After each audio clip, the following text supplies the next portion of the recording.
My 28F, chronically unemployed, mentally/physically ill, pothead sister, 22F, is pregnant with another kid she can't afford. I don't know how to respond, or whether a response is even needed. My sister and I have never been particularly close. Our mom was mentally ill and abusive, so we mostly focused on surviving growing up. When she got older, I gave her some sisterly advice about work, life, etc. As best I could, gave her groceries, drove her to work, whatever I could reasonably do. Don't date losers. Don't take meth from the cooks at work. And of course, don't get pregnant. And yet, at one point, she mentioned her coworker was pregnant, and it seemed like it solved all her problems. I told her no way, it makes more problems if you're not ready. But apparently I didn't get through. 2 years ago, whilst living with our mom, she and her boyfriend got pregnant. Still not sure if it was an accident. They couldn't afford rent and most of their money went to weed. They both smoke like chimneys. And CPS was dispatched to their house following my nephew's birth because they found THC in his umbilical cord. Today, they're living with members of the boyfriend's family, still unable to afford their own place. With their stimulus money, my sister bought herself new clothes, toys, and a Switch. Then she calls our dad saying she needs groceries, because she has no money. Same day she sends us all an ultrasound photo with the caption "surprise." She's pregnant again and on purpose, this time. Over the last week she's had a ton of complications. She's anemic, malnourished, dehydrated, uterus issues, and cannot go an hour or so without smoking weed, otherwise she gets very sick. In all this, her existing child still doesn't talk, is showing anger issues, and spends a lot of time watching videos on a cell phone. Again, I'm not close with my sister, but I care about her. When she was pregnant with number 1, I offered to pay for an abortion in case she was scared and changed her mind. I did the same thing this time,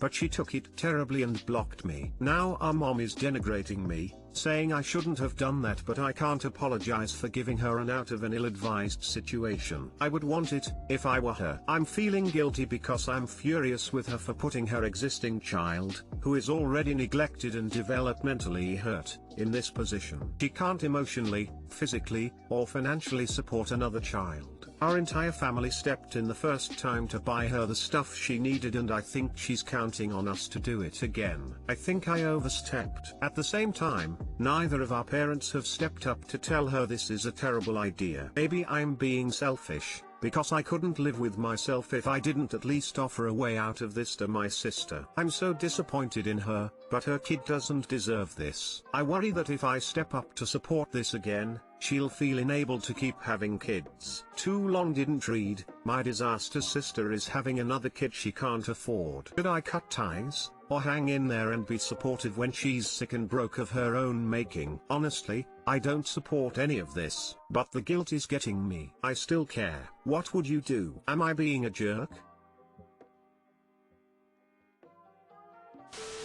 Bottom line, your sister is an adult and her choices are hers to make, even if they're bad choices. It's good that you care, it really is, but you can't force someone to listen to you or make better choices. She's going to have to live with the consequences of her own actions. It's terrible her children will be paying the price along with her, but you can't really do anything about it. Unless the kids are in serious danger of neglect or abuse, in which case CPS is the only way to get them help. Contrary to a lot of quite reactionary advice you might find in this sub, you don't have to react in a way that makes a statement about your position on her situation. I have a sister who, let's say we see life differently. I get it. I spent a long time trying to get her to wake up and grow up. Take it from me, decades down the line, it doesn't work. The urge to change must come from her. You can't force an epiphany, so it may never come. I know it's a sucker punch when you think of the kids and that history is repeating, but your role in this is not to fix your sister. You can't. It's a fool's errand. What you can do, when she makes choices you believe are positive for her, go ahead and be supportive and helpful. When she doesn't, just hold your tongue. You don't have to praise her, offer financial help, etc. Just step back.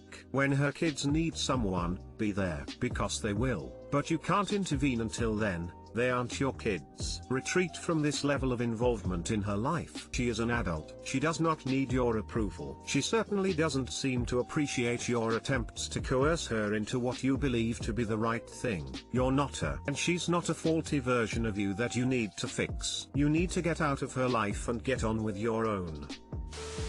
I know Reddit always jumps to call CPS over dumb BS that won't get any response from CPS, but that sounds like actually CPS were the issue. She's doing drugs. Yes, weed counts. So does alcohol, while pregnant. She is doing irreparable harm to her kids. I doubt they're getting adequate nutrition or the mental stimulation that's crucial for development. Totally agree with this. I believe if there are any drugs in her system at the time she gives birth, the hospital will see it on a blood test and inform CPS, but of course at that point the poor baby has 9 months of drug and alcohol abuse, so ideally CPS involvement would happen much sooner. I say this as someone who spent years in the system as a kid. CPS isn't perfect, but they're a lot better than the media makes them out to be. The vast majority of the time, children only get taken away when they absolutely need to, and even if the situation they're put into isn't the best, it's better than what they were removed from, which is the whole point.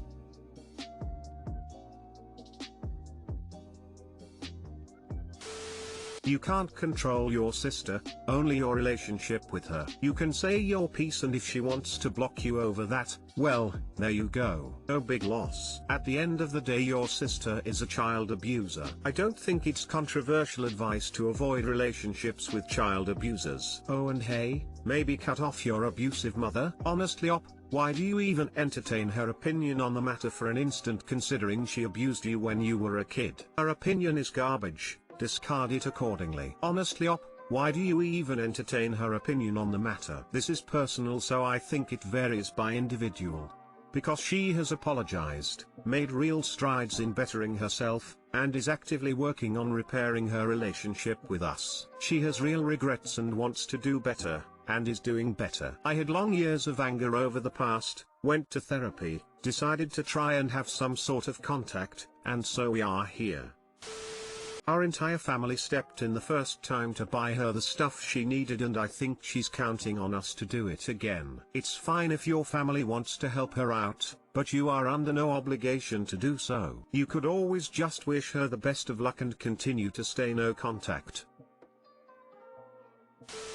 My girlfriend F21 and I am 21 broke up after 5 years together. My girlfriend and I had been together for 5 years and are both 21 now. We both go to college and live only a couple blocks from each other. Over the last few months she told me that I wasn't talking to her very much and she felt like we weren't even together. I have been very busy with school and my sleep schedule doesn't really line up with hers. I wake up at noon and she wakes up at 8 AM. At one point we sat down and talked about it and we came to the conclusion that I love her but am not in love with her anymore. I did kind of agree that I had fallen out of love, but after a little while of talking I convinced her to wait for me to find my way back to her. She had done some things about 6 months prior that I had stayed around for and waited for her to find her way back into our relationship. So she said okay. Then, about 4 days later, she came over and told me that she couldn't sit around and wait for me to fall back in love with her, so we decided to end things. At the time,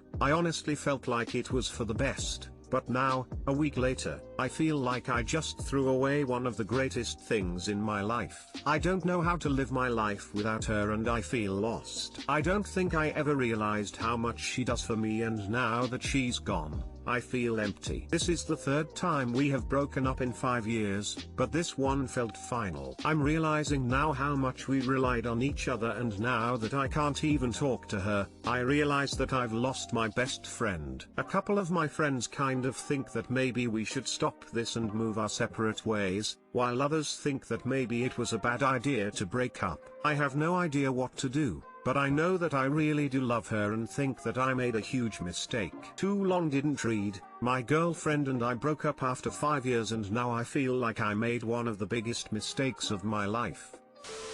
I think you should learn to spread out your social support between more friends, and you should look at the ways you relied on her, and think about ways you can rely on yourself. Humans are social creatures, so I'm not saying you should expect to be happy all alone. But it's good to learn to be happy with or without a relationship, and I think that helps to build a stronger relationship for when you next are in one. A couple of my friends kind of think that maybe we should stop this and move our separate ways. I'm with these friends in my thinking. I think the best, but awfully hard way forward for a long while, is to leave it as it was. Grieve, learn and remember. It's called experience. There is always an ending to every relationship. To have a hard ending happen, and allow it to happen, when you are young and really loved or love your partner, can feel just like an awful curse has fallen on your life, yet be a blessing in disguise, a spiritual and life liberation, in the long run. Over is over. Take some time to look at the relationship and define what was good about it. What did you bring to the relationship and what did she bring? List the good and the bad. What can you do to be a better partner? What are your boundaries and values? Which do you want in a partner? Take the time to define what you want from a relationship and look at yourself to see if you are qualified to be a partner for someone like that. The relationship, is an emotional crutch. Learn how to live on your own for a while. I had to do the same after my last relationship and it was a really great decision. I think the key thing to remember here is you don't feel like you're in love with her anymore and you admitted that. What you're experiencing right now is something new to you. Most of your mature life has revolved around her. You're alone for the first time in 5 years and that's going to be really hard. You love her because she's been such a pivotal part of your life for so long. But you're not in love with her and she's likely not in love with you anymore. It's going to hurt and it's going to be hard, but ultimately this will be for the best. What happened in the past that made you all break up? My boyfriend and I, 27M&F, have been together for 4.5 years and still aren't engaged. I've spent so much time waiting in frustration that, now that he's finally feeling ready, I just feel meh about the whole thing. How do I stay positive and excited? We've been together for 4.5 years and, if I'm being completely honest, I was hoping that we would have gotten engaged by now. When we moved in together almost 3 years ago, I clearly expressed that I saw it as a serious step towards marriage, and he agreed. Cool. Well, a year, 2 years, went by and we still weren't engaged. So I started to bring it up a bit more and we've talked about it at length a few times, but he always had an excuse as to why he needed more time. I'm more legit, not happy with his job and wants to focus on finding a few one than others. He's dreading having to plan a wedding. It has been hard at times, and I've had to adjust my expectations and timeline more than once, but I've been as patient as possible and now he's finally coming around to the idea of getting married soon, except now I kinda feel meh about it. The excitement wore off a while ago. We've already been living together for 2.5 years, we've had countless talks about marriage/the future, most of them very heated/emotional, and now I'm just tired. And I feel like I just want to get it over with at this point. I always dreamed of having an actual wedding and now I'd rather just go get the paperwork done at town hall. I feel like it's turned into more of a business transaction than the romantic whirlwind of excitement that I always imagined it would be. Has anyone else ever felt this way? How did you overcome the feeling of meh and remained positive? TL, Doctor. I was really hoping that my boyfriend and I would have been engaged by now. We've been together for 4.5 years, but it ended up taking him a long time to warm up to the idea. But, now that he's actually almost on board, I'm so worn down from years of adjusting my own timeline/expectations and having so many difficult discussions about marriage that I'm honestly just not excited about it at all. Anyone else ever feel this way? Any advice? Edit. I just wanted to say thank you for everyone who took the time out of their day to respond/give advice. I really appreciate all of the perspective this has given me. Although I do think that many of you misunderstood the source of my disappointment, which may be my fault. So here's a bit more clarification. This was never about a wedding,